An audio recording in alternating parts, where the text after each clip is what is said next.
Bem, olá. Eu sou o professor Rogério. Bem, então, esse aqui é o terceiro vídeo, né, da playlist sobre mitologia. Então, o primeiro vídeo eu expliquei um pouquinho o que é, né, o mito, por que o mito que é importante para as primeiras sociedades. O segundo vídeo eu coloquei algumas questões voltadas para a criação, né? Então, eu expliquei mais ou menos o que foi a criação de uma forma geral, né? Então, de uma forma científica. E para exemplificar, né? Então, para explicar, para dar um exemplo, eu usei a criação do mundo a partir dos gregos, né? Então, desde os titãs, né? Então, todas aqueles mitos dos deuses, e também explicando muito bem, né? Que os deuses gregos não eram bons, né? Então, a gente tem uma visão, né, de quando eu falo deuses, a gente acredita que é uma entidade, né, que esses deuses, eles só têm características positivas, né? Então, quando nós falamos em deuses gregos, nós temos deuses que sentem amor, que sentem ódio, que sentem inveja, entre eles, aqueles que querem subjugar os seres humanos, aqueles que querem proteger os humanos, e por aí vai indo. E entre um desses deuses, um dos mais, que eu considero um dos mais enigmáticos, é um que ganha o nome de Prometeus. Né? Então, quando a gente fala em Prometeus, né, então o nome parece, né, fazendo uma analogia um pouco simples, né, fazendo uma piadinha aqui. Então, quando eu falo em Prometeus, parece que é algo meio idealizado, aquilo que promete, entre outras coisas. Bem, então, o Prometeus em si, ele não tem apenas origem no mito grego, mas sim vários mitos. E como eu coloquei no título, né, então, é aquele que presenteou o homem com o fogo. Né, e nós vamos discutir sobre isso. Né? Então, por que o Prometeus ele vai fazer isso? Então, por que ele vai se colocar em perigo para dar um benefício para os seres humanos, né? Coisa que os outros animais, eles foram agraciados na criação. E a gente vai começar a trabalhar isso um pouquinho aqui. Bem, então, a origem da palavra em si, ele vem da junção, que quer dizer o seguinte, que pro significa antes, e mantano, que significa aprender. Então, quando eu falo em Deus, Prometeus, é uma representação daquele que significa o seguinte, aquele que vem antes do aprendizado, ou o antivisão, aquele, né, que vai iniciar o processo de evolução dos seres humanos como seres racionais. Então, alguns linguistas modernos, no entanto, apontaram um nome que poderia ter sido a raiz, né, numa região pró-indo-europeia, que também produziu um mito, né, sobre a cultura védica. Então, no caso, a Grécia, nós sabemos que a formação da Grécia foi uma formação de transição entre povos que viviam ali na região da Índia, também ali próximo da Ásia Menor. Então, existia um mito da cultura védica, que é muito mais antiga do que a cultura grega, que dizia o seguinte: o mito védico que do roubo do fogo por uma divindade chamado Mataravivan, que é um análogo ao relato do mito grego, que vem antes desse mito grego. Né? Então, este fato vai fazer com que o mito grego ele sofra algumas interpretações, né, que ele não é o primeiro mito que conta essa história, mas sim uma adaptação para esse fato. Então, quem vai contar as histórias sobre o Prometeu serão vários filósofos, né, daquele período, né, do período da Grécia pré-socrática, e um dos primeiros é um filósofo chamado Hesíodo. Então, o Hesíodo ele foi, né, um dos primeiros pensadores que vai trabalhar essa visão de Prometeus, e ele vai trabalhar isso a partir da criação do mundo, onde os deuses, né, ele vai trabalhar uma questão de quando foi criados os animais, eles foram dando qualidades a esses animais. Né? Então, cada animal ele foi ganhando uma qualidade, ou uma característica que facilitaria a sua vida, e o ser humano ficou por último. Então, o ser humano, ele foi feito de barro. Então, o ser humano, como ele foi feito de barro, que é um elemento que não tem tantas qualidades assim, então o Prometeus ele resolveu roubar o fogo dos deuses e darem aos seres humanos. Então, se nós formos fazer uma análise muito mais complexa, é mais ou menos o que aconteceu com a criação do homem a partir do mito hebraico-cristão, que Deus criou o homem à sua imagem e semelhança a partir de um pouco de barro e transformando esse barro no ser humano.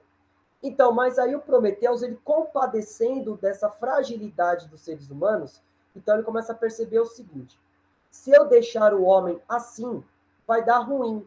Então ele não vai ter como se defender contra o leão, contra o urso, contra animais que são muito mais fortes e muito mais ferozes do que o ser humano. Então o que ele vai dar? Ele vai dar o fogo para o ser humano. E ele vai roubar o fogo dos deuses. E esse fogo também tem uma conotação de conhecimento. Então, voltando lá para o conhecimento hebraico-cristão. Então, quando nós trabalhamos o mito da criação, onde Adão e Eva estavam lá no paraíso, né? Então Eva, ela comeu a maçã, que significava o fruto do conhecimento. Então, o Prometeus, quando ele rouba o fogo e dá para os seres humanos, é mais ou menos o que aconteceu com Eva, quando Eva consumiu o fruto proibido, né? E fez com que o homem tivesse noção do que ele estava vivendo, né? E ele reconhecendo a sua fragilidade, que ele estava nu perante a Deus. Então, nesse caso, né, o Prometeus ele funciona mais ou menos dessa forma, né? E dando continuidade aqui, porque nada é ileso. Toda ação tem uma reação igual ou contrária. Bem, então isso assegurou a superioridade dos seres humanos sobre os outros animais. Todavia, o fogo era excluído, né? Ele era exclusivo dos deuses. Então, o Zeus ele ordenou o Hefasto a acorrentar o Prometeus no cume do Cáucaso, que é uma montanha muito importante ali na região da Península Balcânica, e todo dia de manhã uma águia iria ali e devorava o seu fígado. Então a palavra aí dilacerava seu físico, ou seu fígado todo dia. Então isso vai fazer também com que o fígado ele se regenerasse durante o processo. E esse castigo, segundo a mitologia, ele teria uma duração de 30 mil anos. Então, esse castigo a Prometeus, ele foi feito como uma forma de punição ao seu crime, que foi pegar o conhecimento, que era algo exclusivo dos deuses, e fornecer esse conhecimento para os homens. Então, isso trabalha muito uma visão dos pré-socráticos. Que os pré-socráticos, eles não vão apenas buscar o conhecimento a partir dos fenômenos, eles vão romper com aquela questão, né, de aceitar os fenômenos de uma forma simples. Então, o mito, ele trabalha nesse diálogo sobre a questão de que Prometeus, ele fornece o conhecimento para o homem e o homem vai se utilizar desse conhecimento para poder, né, transformar a realidade em que ele está vivendo. Então, Prometeu, ele foi libertado do seu sofrimento por Hércules, que, havendo concluído seus 12 trabalhos, se dedicou a aventuras. No lugar de Prometeus, foi colocado um centauro chamado Quiron, que deixou-se acorrentar no Cáucaso, pois a substituição de Prometeus era uma exigência para assegurar a sua libertação.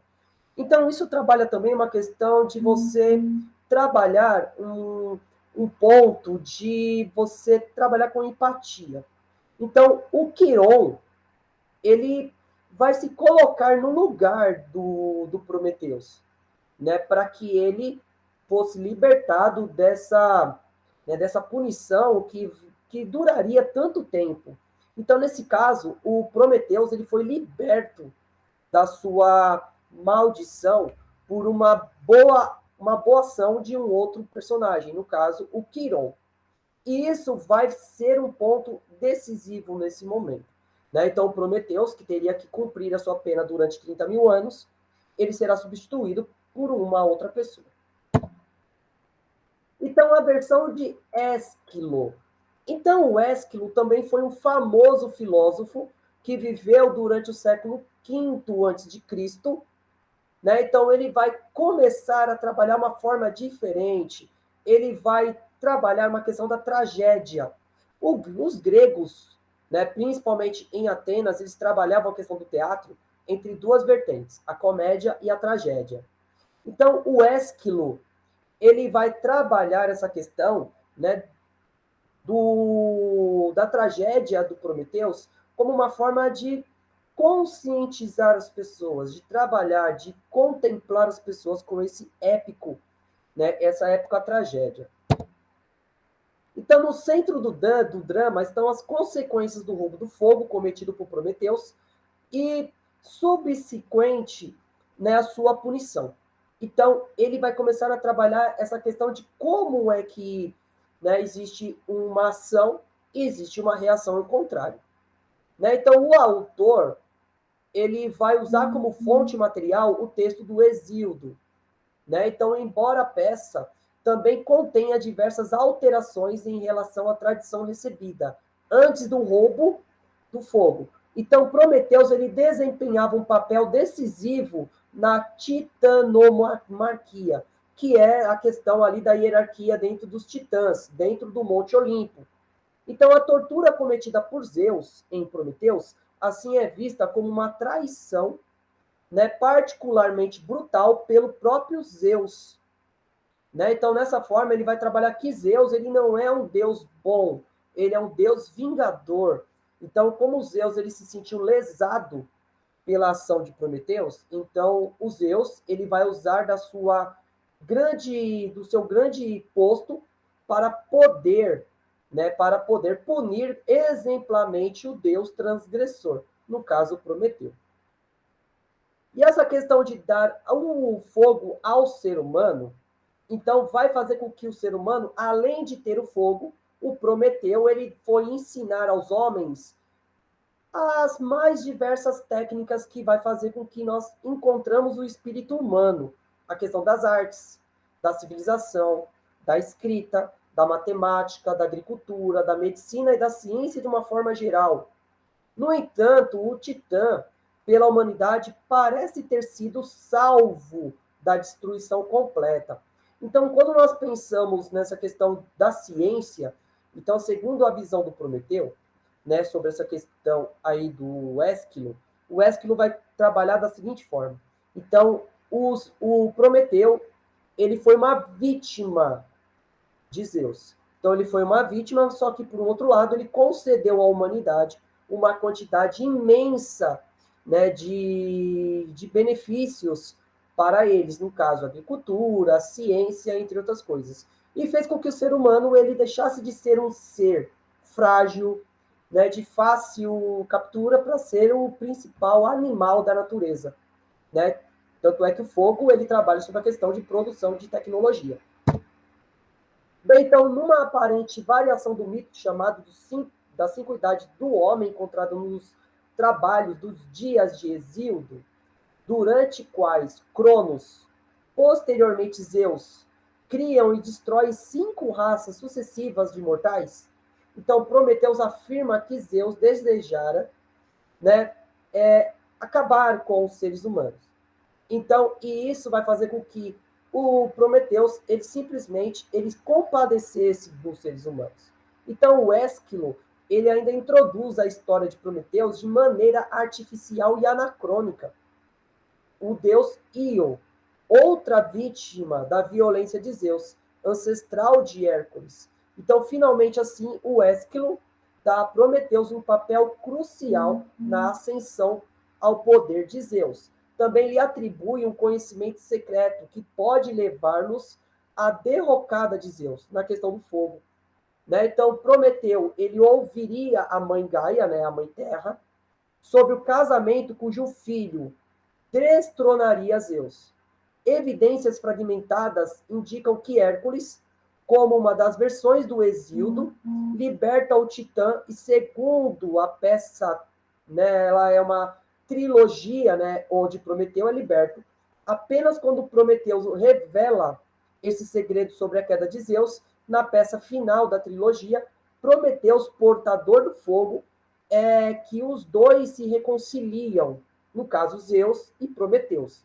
Então, nessa questão, existe a reconciliação entre ambos, aquele que sofre a violência e aquele que promove. Então, nessa questão, fugindo de uma questão muito mais maniqueísta, que existe um bem supremo e um mal supremo, então existe um certo diálogo e uma certa empatia dentro desse momento. E nesse caso, né, nós temos várias documentações, várias representações dessa tragédia. Então, o Prometeus entregando fogo para o homem e o Prometeu sendo substituído pelo Centauro. Aí. Bem, então, para a gente continuar aqui. Então, Prometeu acorrentado também incluía duas inovações míticas em termos de omissão. Então, a primeira é a ausência da história de Pandora, né? Então, restando apenas uma alusão sobre essa questão da Pandora, né? Da caixa de Pandora, que nós ainda vamos discutir, que continha a esperança, né? Então, no caso, né? Então, Prometeus fez com que a esperança cegas viviam nos corações dos homens. E a segunda é que Ésquilo não faz qualquer menção ao truque preparado por Prometeus contra Zeus durante o sacrifício. Então, presente na teogonia. Então, o Prometeus ele também teve algumas formas de manipular a sua agonia, a sua penitência. Então, nesse caso, a sua substituição pelo Centauro.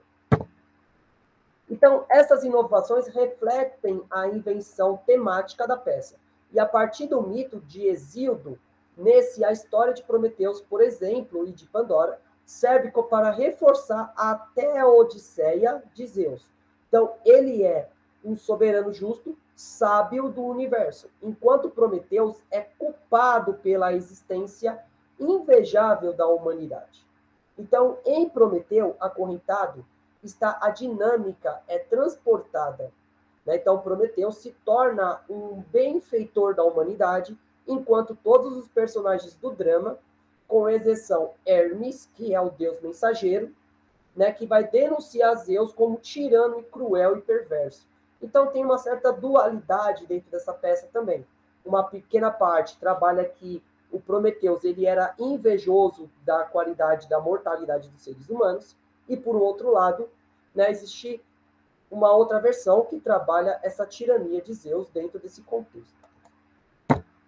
Então, como eu já dei um spoiler no meio do vídeo, então o nosso próximo tema vai ser exatamente essa deusa, né, que é a deusa Pandora, e o porquê que ela é tão importante dentro da mitologia grega, né, e fazendo esse diálogo com Prometeus.